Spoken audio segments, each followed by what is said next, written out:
So tinatanong ko siya na, Sen, wala ka namang kaso eh, bakit ka tinatakot? Tapos sabi nga niya na, kita mo naman sa ribbon eh, banggitin ka lang, patay ka na. At etong ginagawa nila Senator Lacson, la SP Soto, mabigat. So ang kinatatakot din niya, wala naman siyang kaso, wala naman.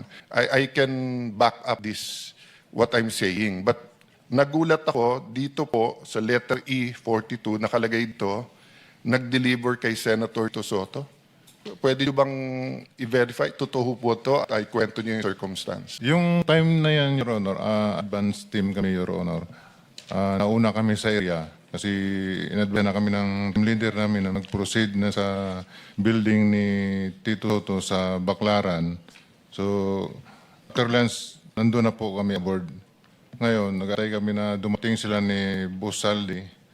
Kalau na dumating la, ngayon, na okay na yung area, nariko na namin. Pagdating nila, na ako nag-guide po dun sa baba. Pag may basement sa gilid po. Ngayon, dumiritz yung limo ni Boss umiko. Tapos nag-drop off. Tapos umakyat sa parangdanan, Your Honor. At tapos may elevator. Kasama niya po si A.E. Mark, saka si Paul, saka yung ISO niya po si Police Major Dichoso po. Tapos noon, pasakay siya sa elevator, may pagbukas ng elevator, may nagsalubo po doon. Sumakay sila.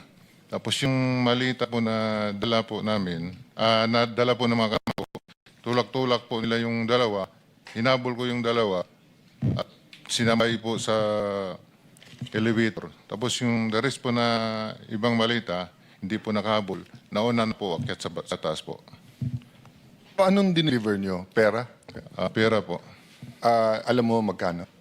Large po, malaki. Large, ang large usually ang laman ay... 40 to 70 po. So ilan ang dineliver? Mga 40 to 70 po yung... So isang po. maletang? 5 po, 5. 5 maleta na Opo. tig 40? Yes, Your Honor. Yeah. So more or less kailan? Again, Your Honor. More or less kailan? When?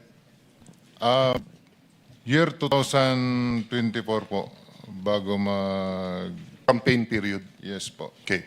So, kaya ako to tinatanong dahil mabigat sa akin to dahil nga pinaniniwala natin yung Blue Ribbon Committee na pinamunuan ni Senator Lacson, but everyone knows magpartner talaga yan si Senator Tito Soto and Senator Lacson, no? Not partners in business but partners in politics.